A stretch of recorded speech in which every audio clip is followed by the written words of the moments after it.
going on, y'all? Lenny, back again. I know, 2 videos in a row. Well, what, within a week or something of each other. So this is just another backyard BP session. Except this time, y'all are gonna see my Fire Flex1.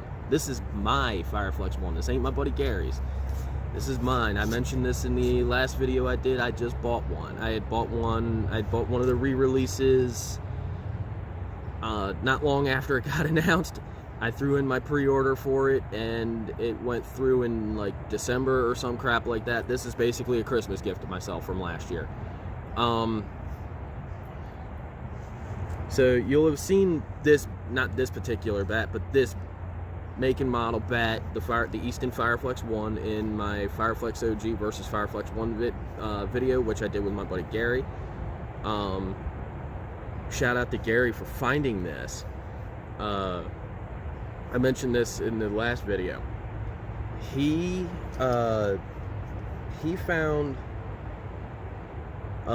like an article or something from Easton where they were like, oh hey, you know, we're re-releasing a whole mess load of our old bats, you know, due to the 240 stamp changes, and this was one of them. So as soon as he sent me the fact that this was going to be one of the re-releases, I jumped all over that chance. It is a 1/2 ounce end load. It is 34 inches, 27 ounces. It's the longest barrel bat I have at 13.5 instead of 13.25, which originally was my longest, and that was my Fire Flex 2, or not Fire Flex 2. What am I talking about? Fire Flex 3 balanced. So this is gonna be fun. I've already hit 14 balls today. Yes, I know it's a dozen balls, but I had 2 bounce out, and I just put them back on the tee and hit them again. This bat at this point has, let's see, probably, I'd venture to say almost 40 swings on it, if not 40. So say somewhere between 30 and like 45 swings on it, because I did a little thing at the batting cages last weekend with some guys, some of the guys on the team, including my buddy Gary, and you know, like I said, I hit about 20 or 30 balls with this there, and this thing's a laser. It's silly. And then I've already hit the 14 that I did off camera prior to making this. So we're gonna hit more. I'm probably gonna hit 1 rack, so this is gonna be a short video. Again, I may hit 2, depending on where I'm at after the first rack in time wise. So Easton Fire Flex1. The taper, I got my taper on. It's like a desert digicam. It's like a desert camo kind of setup. Typically, like, for the most part, I've gone with colors that match the bat. I didn't really want to do that this time. So I was kind of like, well, what else can I do? And I saw this one, I was kind of like, oh, okay, sure. So again, Fire Flex1, same U-trip balls as usual. 44 375 C-locks, super gold dots, and then there's a gold dot extreme in there. There's another gold dot classic M in there somewhere. It's a dozen balls, but you know, most of them are those 44 375 super gold dots. So again, I think I mentioned this in the previous video where I am working on some stuff in my swing. It does feel like it's getting better. It's still not 100% though. I've actually got the tee set up higher than normal, which has been okay. I haven't really had an issue with it. So there's that. Let's see if we can slightly readjust the camera here. It wants to fall over. Alright, so Fire Flex1. My Fire Flex1.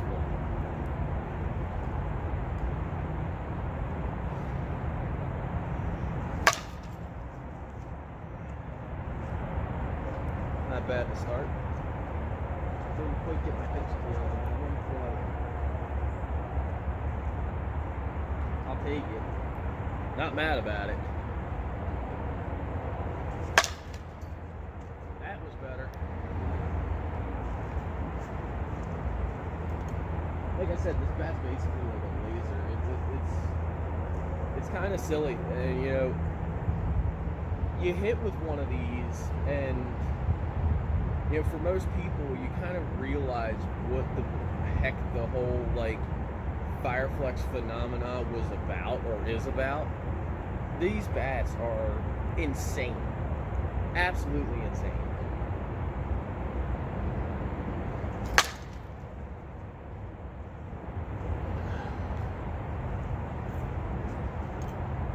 And I kind of looped my swing on that one, but that was kind of all one motion, so that more or less just happened. It's still recording. Good. Just making sure we're still recording. Anyway, so like I said, you know, this is a 1/2 ounce unload. It is 27 ounces, so this actually makes it the heaviest bat I have, or at least the heaviest bat I have for competition. I do still have my 28 ounce DeMarini Ultimate Weapon, but that thing, I'm not even sure that thing's legal for competition anymore.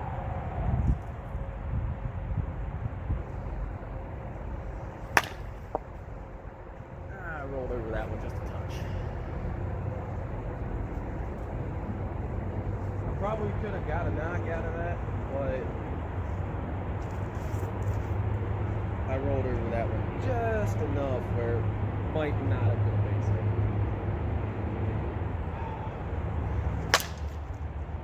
That was better.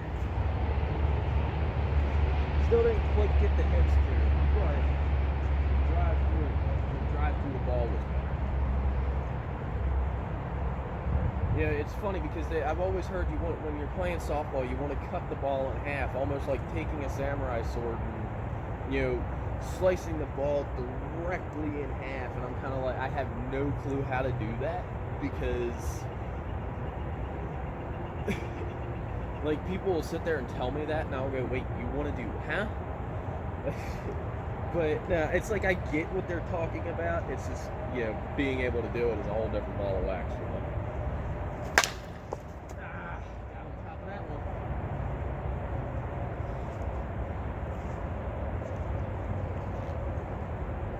So, I mean, you can clearly see, like, this bat's a rocket launcher. It's kind of silly. You know, the phenomena that is the Fire Flex series of bats, it's kind of funny because I feel like a lot of people were probably, when these things came out, were probably like, oh, it's just going to be a flash in the pan kind of thing, you know, that they'll make Easton will make this, it probably won't do well because of whatever reason, you know, because you got the people out there that think Miken is superior or Worth is superior or whatever. No disrespect to the people out there that think those things, but from what I've seen, from just the people I've seen in the league that I play in, most of the people I play with or against in that league are either hitting Easton, Miken, or Worth. There's a handful of guys hitting DeMarini, and I think I've only ever seen like 3 guys hit Louisville. And you know, I think like that says something to this whole, you know, Easton phenomena that has happened in the last few years since the first Fire Flex came out in like 2017. You know, I think we have one guy in particular. I think we have one guy in the league who swings Anarchy. You know, granted, he kills the freaking.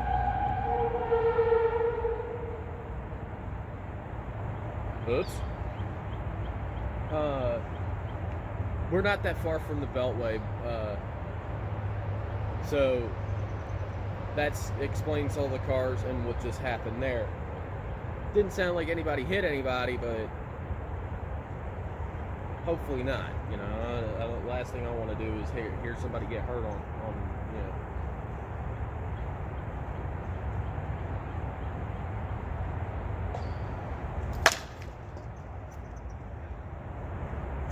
But yeah, so the whole phenomena with Easton, I think, you know, is validated by just looking at how many people swing it. You know, yeah, I'm sure there's a crap ton of people out there that swing Mikan. I'm sure there's a crap ton of people out there that swing Worth, and all the other companies. You know, Louisville, DeMarini, Mikan, Worth. You know, the list is endless. Anarch. Like I said, I do know one guy that actually swings Anarch, and he kills the ball. But, you know, being realistic, like I said before, I think, you know, when I look back at last season, you know, there was a lot more players swinging Easton than there was anything, but you also had a lot of Worth, Mikan in there, handful of DeMarinis, handful of guys hitting Louisville, but, you know, and like I said, I think there was only one guy hitting Anarchy.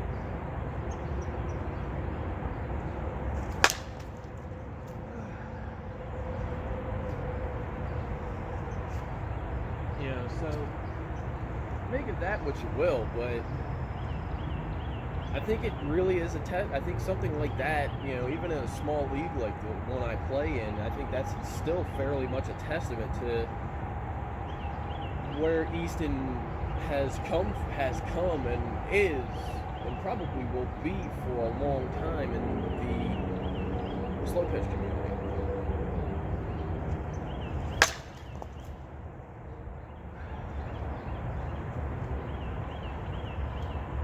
And so this is the last ball for this rack. Looking at the time, I could do one more rack. So, last ball for this rack. We'll do some face-to-face discussion while I pick the balls out of the net and put them back in the bucket. And we'll go from there. So, like I was saying, you know, I think there's a lot to be said about the Easton phenomena since, you know, I mean, it's a smaller league that I play in, but, I mean, being 100% realistic, you know, there's a lot of really solid players in that league.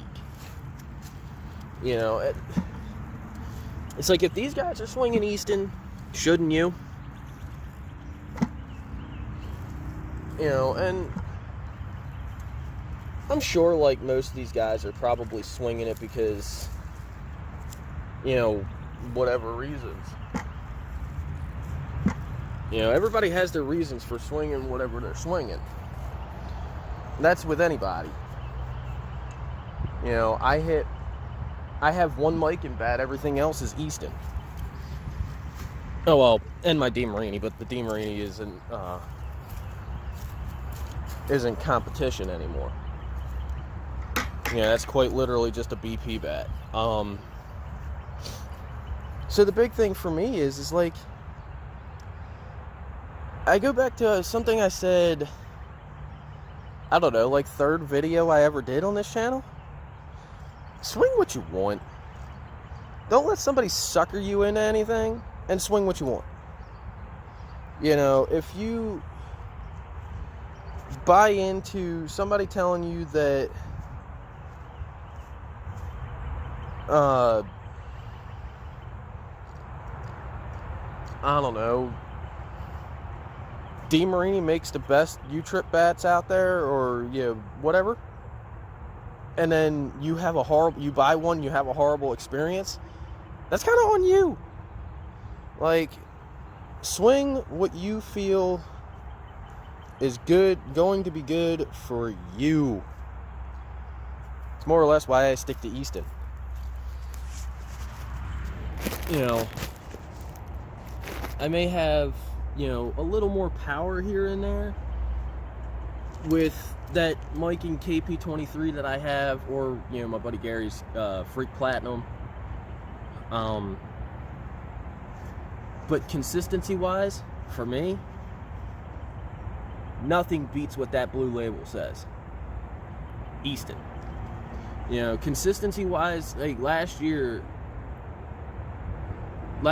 I had, my Fire Flex OG, which I think the only reason I have issues with that is because it's 25.5 ounces. It's light, so it's hard to swing consistent.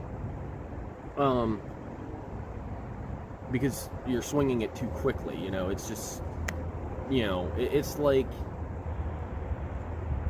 when you compare it to everything else I'm swinging, it's like swinging a toothpick. So, that's why I like this, because it's basically the same technology, just, 4 years ago. But I spent most of the last season hitting with my Fire Flex1. Or not my Fire Flex1, my Fire Flex3 balanced. I had the Fire Flex1 sitting in my lap. What am I talking about? My Fire Flex3 balanced was my go-to bat for the entire season last year, pretty much. Until we came to the conclusion that I needed to swing something heavier. I kind of wish we'd have come to that conclusion sooner. I had some great hits with the KP23, and I had a few good ones here and there with the Fire Flex OG, but the most consistent bat was the Fire Flex 3 balanced. And then there's this, which, when I hit with Gary's, I used Gary's a couple of times in league, and I did well with it. Again, I think it's just about finding what works for you. But the Fire Flex phenomena started with this bat, and it's understandable why.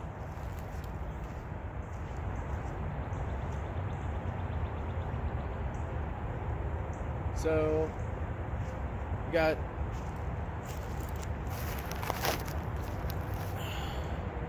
about 18 minutes here. We'll polish off this rack, and we'll wrap up this video.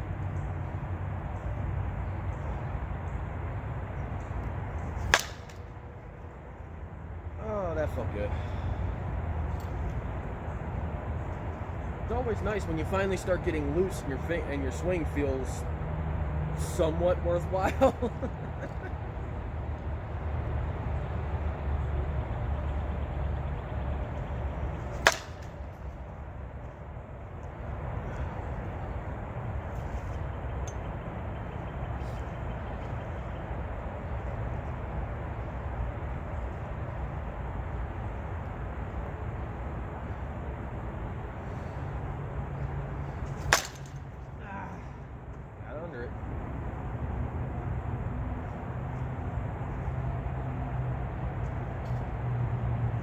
That's probably, other than the two rollovers I had in the first rack that you saw, that's probably the worst swing I've had.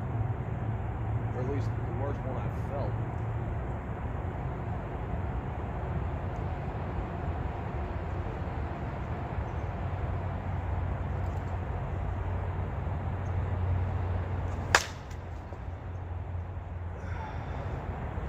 And I tell you, this is 27 ounces. You'd think going from 26 to 27 or 25.5 to 27 would be a real pain. Honestly, as I've sat around and swung this,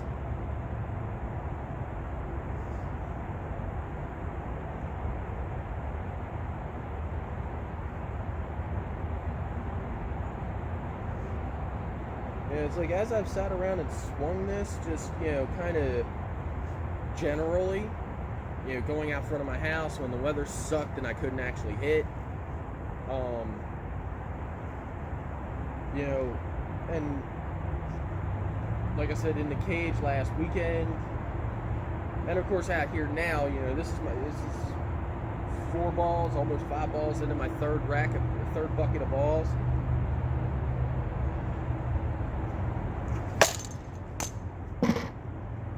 I so hope that got on video.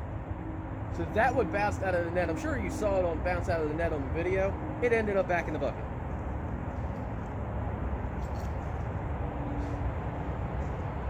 So, weird things on that one.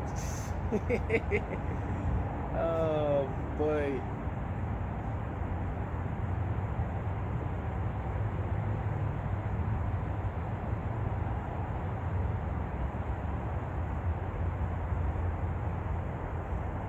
It's in its 60s right now, but you know, I'm still trying to make sure the bat's not like cracking or anything, because you know, I don't know entirely like whether I should even be out here swinging this right now, because like I said, it's in the 60s, but I guess 60's fine, you know.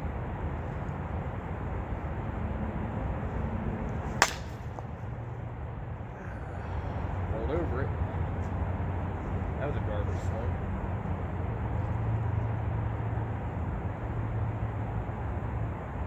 So I go from trying to kill the one, and it bounces out, bounces into the bucket after it bounces off the tee.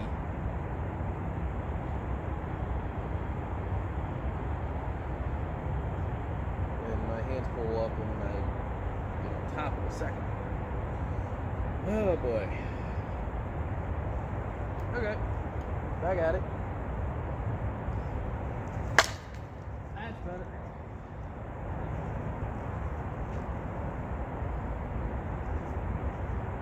I can always tell when I get a hold of it because it actually feels like, you know, when I get it just square, it feels like everything's kind of just driving straight. I feel like everything has that.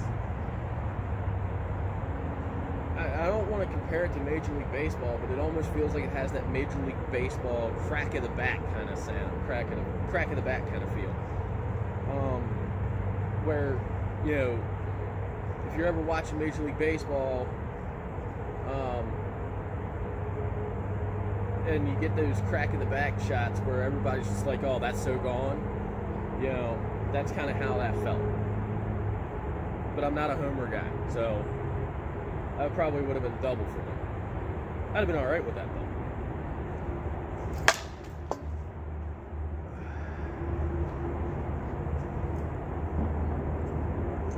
You know, and you swing 27 ounces for, you know, the better part of the last 20 minutes or something like that. Yeah, the better part of the last 20 minutes, not counting the balls I hit off video.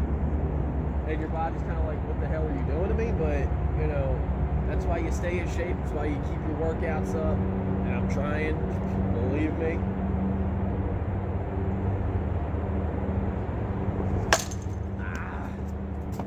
Stop swinging under it. Swing through it.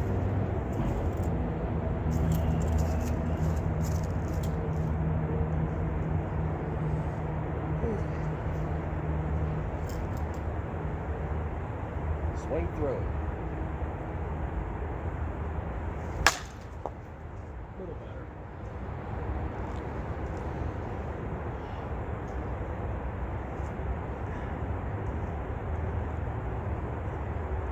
But this bat's a rocket launcher. I love this stuff.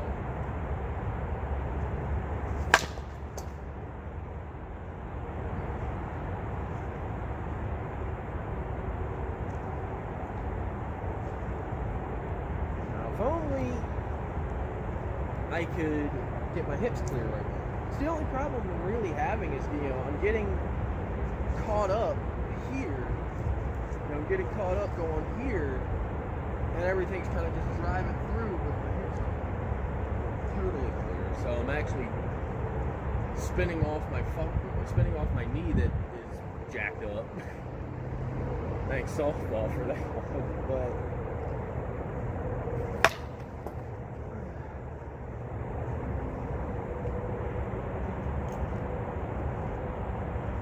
So there's I got 2 more balls. I got the one on the tee and one in the bucket, and then we'll do face to face and wrap this video up. Provided I don't have a bounce out or a malfunction or something.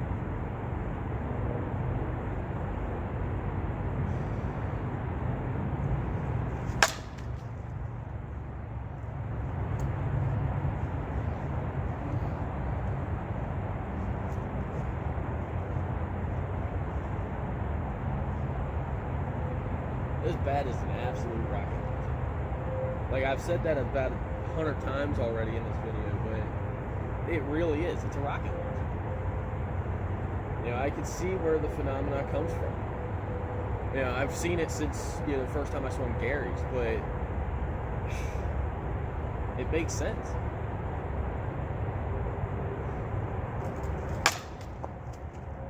All right. Not the best swing to end on, but that's the swing we're going to end on. So, yeah, I'll go do a face-to-face in here, and we'll pick the softballs out of the bucket and go from there. Or pick the softballs out of the bucket. Pick the softballs out of the net. Get it right. So, as I had said, you know,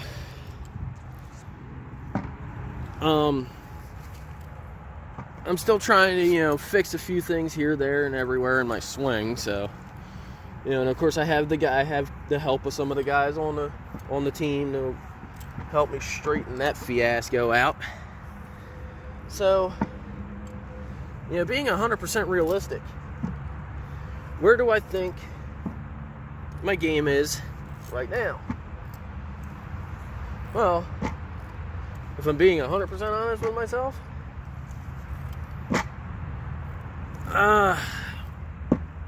it's not really where I want it. Yeah, my swing is not exactly what I'm looking for at the moment. There's one ball in there I gotta grab because it's the ball that stays in my bag. In my softball bag. Okay, so there we go. So, alright, so this is a little longer than I wanted it to be, but whatever. I guess, basically, you know, pretty much the point of this video is, you know, work on your craft, guys. They say practice makes perfect. Well, there's no such thing as perfect, let's be completely honest. I mean, you look at guys in the MLB, they're always working on shit. You look at somebody like Kyle Pearson, the dude hits absolute moonshots. I guarantee you he's probably in the gym like 6 days a week. Not to mention, I'm sure he's on the field hitting, you know, BP probably 7 days a week. You know, so, you know, practice may not make perfect, but what's the 5 P's? Prior preparation prevents piss poor performance. Remember those. Remember that. You know, the 5 P's. Prior preparation prevents piss poor performance. So it's actually 6, unless I miscounted. Pretty sure I miscounted, but whatever. Just remember that. You know, prior preparation prevents piss poor performance. Oh my God. Get it out of your mouth. Anyway, so that's going to be the end of this video. You know, swing what you want. Play how you want. Play hard. Don't stop talent. Don't stop learning. Don't stop training. Don't stop asking questions. Again, like I said, the 5 P's. Prior preparation prevents piss poor performance. It's that simple.